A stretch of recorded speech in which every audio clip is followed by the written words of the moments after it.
bring these resources to the survivors across the state of Indiana. FEMA may provide money to help storm survivors repair or replace items that were damaged by the storms. So that includes damage to your home, furniture, vehicles, furnace, air conditioning, other types of personal property. We may also be able to provide money to help cover the cost of temporary housing while your home is being repaired. But if you have insurance, okay, in many of the counties it's flood, obviously, was the primary impact, but obviously some of the counties it's wind, okay? So if you have insurance, definitely work with them, go with your provider, and get that process started. Photographs, receipts, you can get repairs going, right? Get things dried out, drywall cutaway, things of that nature. But also, with this declaration, the Individual Assistance Program, complete your FEMA application. The best and fastest way to apply is online, disasterassistance.gov. Over 13,000 have already registered. It's fantastic. Vast majority of those through that online methodology. Also available, the 1-800 number. FEMA 1-800, it's 800-621-3362. 800-621-FEMA, FEMA. If you need help applying for assistance in the days ahead, in the weeks ahead, FEMA staff, our teams, will be out in the communities working with the state on designated locations, some state-led recovery resources. We'll offer in-person support. Citizens, residents have 60 days to apply for assistance, but don't wait. Get your application in as soon as possible. FEMA assistance will not replace all the losses. Insurance is always the best. The FEMA grant can make the resident, the home, secure and safe, but it will never be as robust as full insurance coverage. And we know that's sometimes a challenge. But we'll help in those situations. We'll help work through that. We know the state also has funds, and that's fantastic to help folks get back on their feet. So apply for those as well, and perhaps that covers things that FEMA does not or cannot. But our teams will be here on the ground supporting the state throughout this recovery process. Thank you, sir. Attorney General Kita, sadly, we're dealing with stuff already that we got to keep an eye on. Fill them in on what we're doing. Yeah, thank you, Governor. I want to thank you, your administration. I want to thank President Trump and FEMA and his leaders that he sent today. This really was a fast track.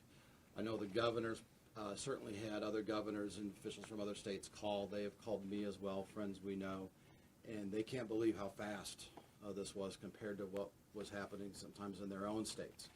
So it's pretty remarkable from that standpoint. That said, I know that people are hurting, the governor's constituents, my constituents. Since I'm not a first responder, my team aren't first responders. I would categorize us as second wave responders. So we're there on the ground trying to prevent people from unrighteously being separated from their money. And I'll get into some details of what I mean by that. But as of tomorrow night, I myself have been in 21 cities, 3,200 miles.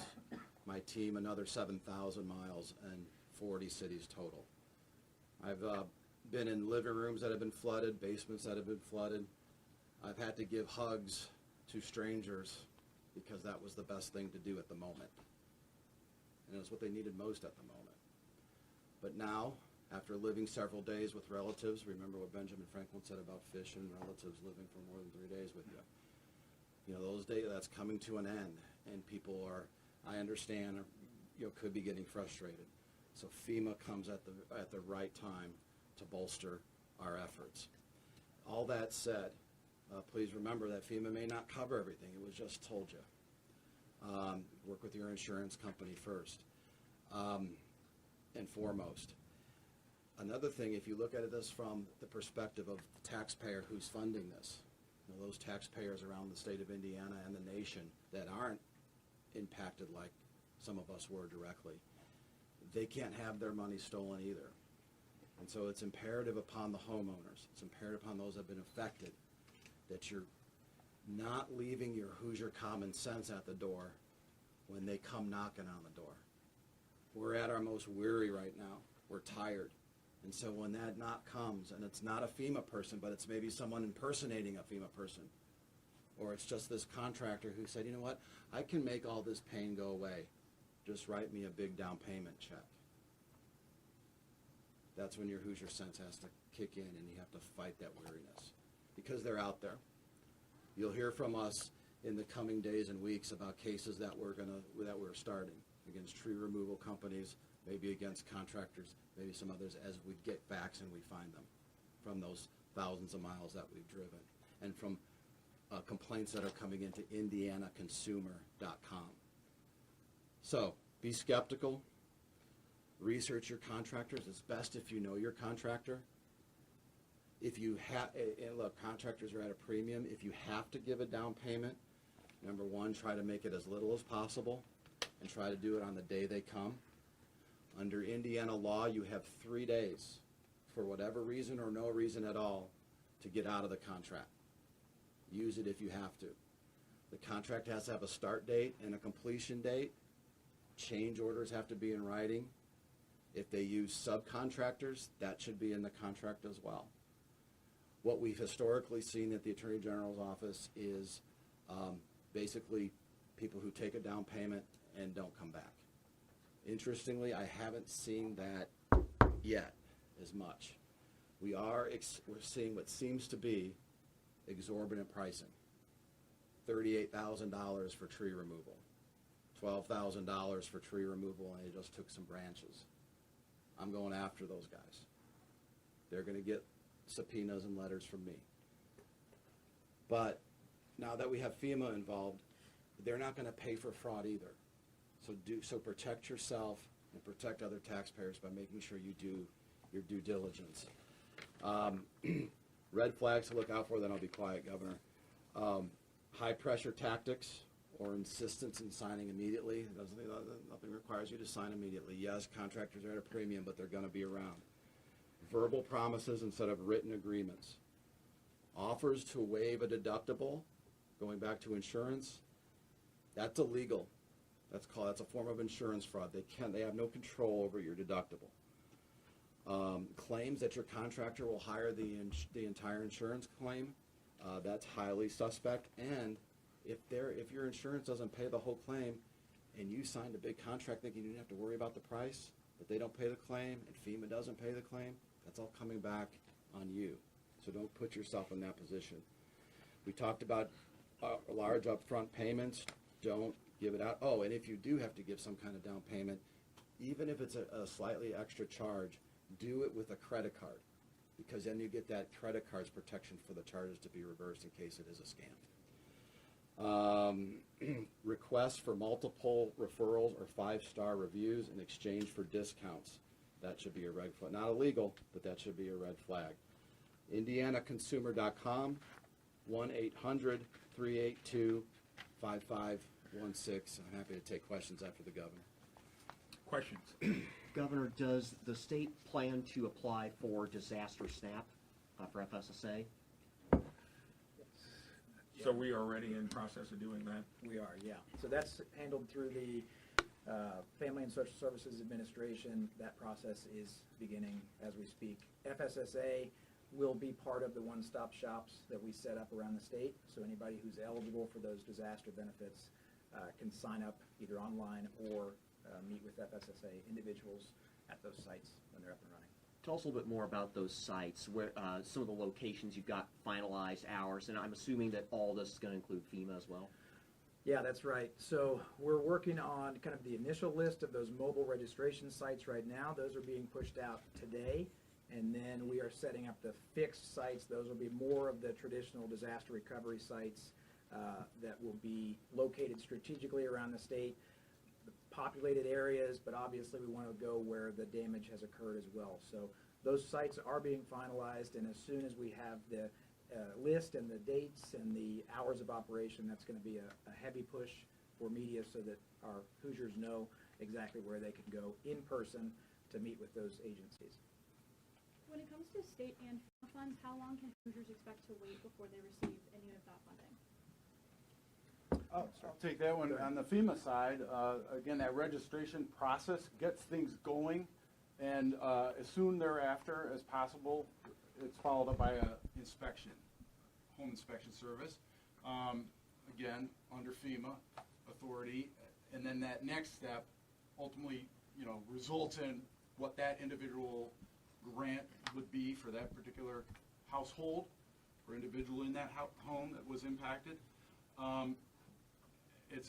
They try to expedite the process, but obviously as the number of survivors grow, then there's a volume in play there. But we do try for days, not weeks. That is the goal for every survivor, following that home inspection step. Governor? And probably on the state side, they've already interfaced to the extent of what we've had available. So you got to remember that all started at least a couple of weeks ago.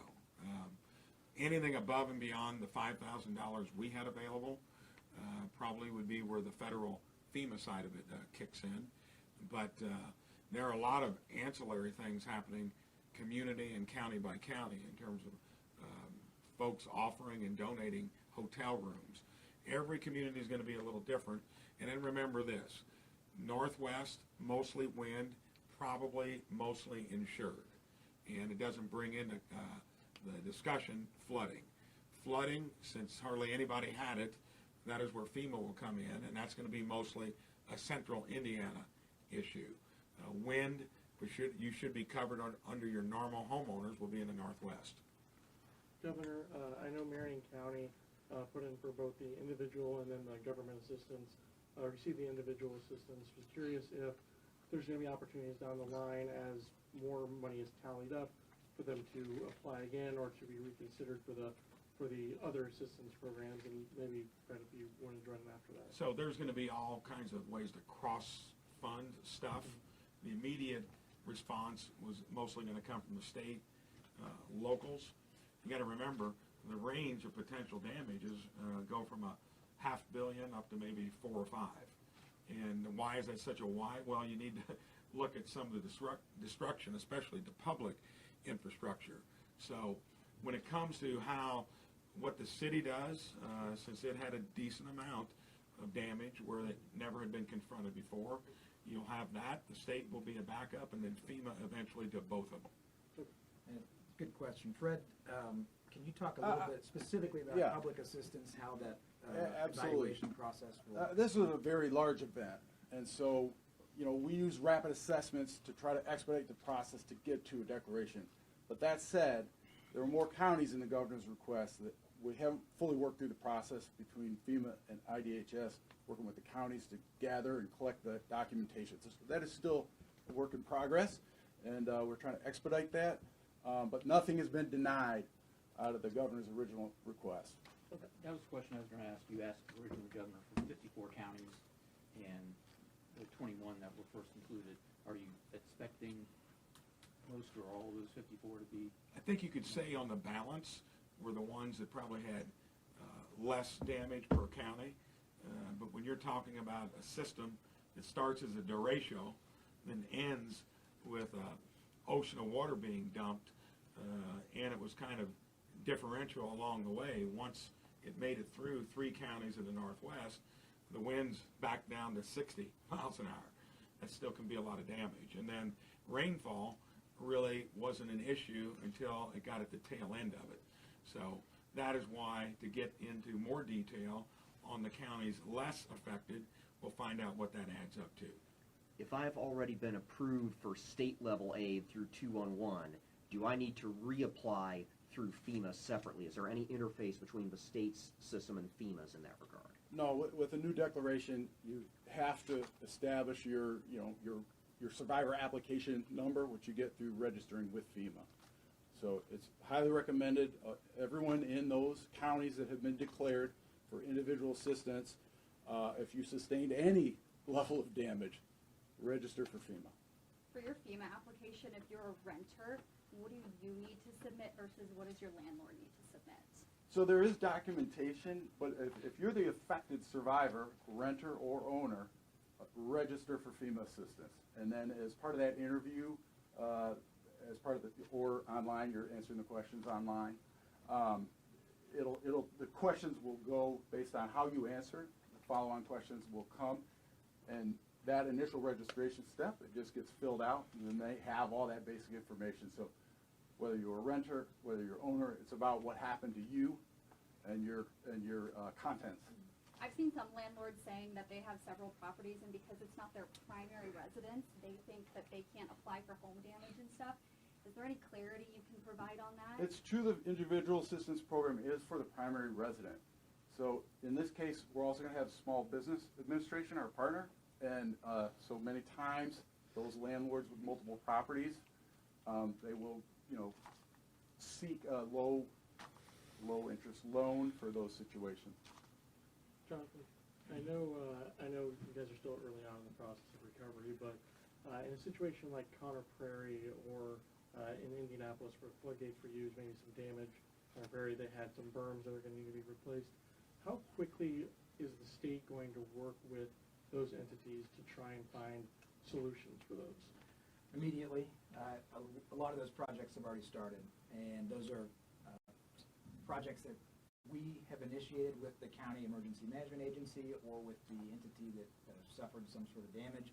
But obviously, we're hoping that a lot of those projects shift over to this new declaration process through the Public Assistance Program. So now, we'll start working those in collaboration with FEMA, with those public assistance specialists. But those conversations have already been ongoing for several days.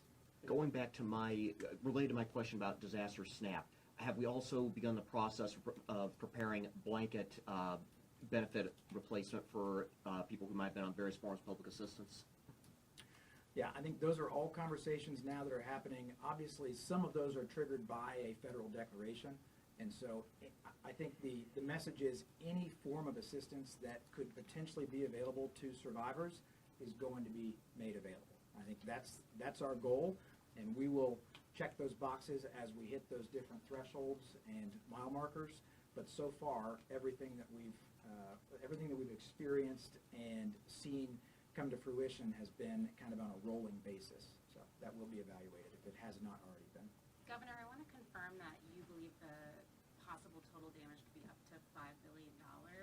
I don't believe that's the range because it's so kind of variable once you take a look at it. Like the bridge, for instance, up in Carmel that was taken out.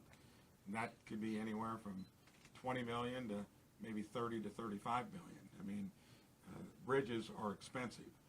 That kind of infrastructure damage. Our own NDOT, early on, there had been a major traffic jam, one of the heaviest laterals in the country, 70. They actually permanently fixed it in 2 days. And that's because they were fast-footed. There was a construction company there close. I didn't think that was possible to do in a permanent repair. But that was some urgency, because there would have been a major detour to get that kind of traffic around. They completed that in 2 days. So there's variables in terms of how quickly you can address it and also the total cost of it. And then, Attorney General, could you speak to how someone can tell, if FEMA has to come to your house to do one of these inspections, how can you tell if it's a legit person from FEMA, I guess you can speak to this too, versus a potential scammer?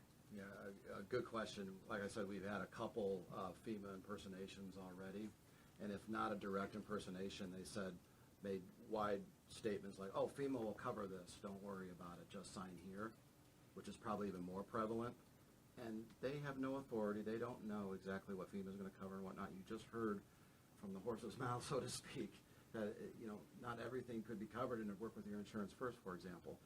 But he'll tell you how FEMA has special ID. They'll come in uniform, that kind of thing. But also they, once they're able to, they're reaching out to get to the homeowner or the renter to establish that contact and set up the appointment. So they know someone's coming at this date, this time. And then also identification and so forth on arrival. Can you talk a little bit about what that home inspection looks like, what you guys are looking for? Because I'm sure many people have already started the repair process, so it's going to be very different than what it was, you know, when they got into their home a week ago. Of course, that's where the photographs come in, video, absolutely critical, receipts, things you had to buy, cleaning supplies, all those things for sure documented with photographs and or receipts. But also based on that interview, whether it was by phone or filling out the online, then even before the inspector comes, they sort of know the extent of damage as described, as reported by the individual. So they know what they're dealing with based on the initial information filled out. But they're prepared to go in the home, down to the basement, around the home, exterior, interior, and that's what the home inspection would look like. And is that kind of a rolling process where you can keep submitting receipts, or do those all have to be ready to go when you submit the application the first time? No, it's definitely can be rolling in that sense, but obviously, you know, one stop would be ideal. But many times, the way the process works is, you know, that information that comes from the home inspection is what goes into the grant for that individual. That grant will come with a letter which describes, you know, this is what the FEMA inspection resulted in, this is the amount that has been sent to you, and then here are appeal procedures. Now, it's called an appeal, but what it really might mean is, in your instance or your example, a new receipt came along, a new repair came along. So in that sense, there's a method or a mechanism to continue to work with FEMA, and that can either be through phone, because you have a registration number, or going to one of the sites that we And one other discussed thing, earlier. there have been lots of businesses and individuals that have offered stuff free.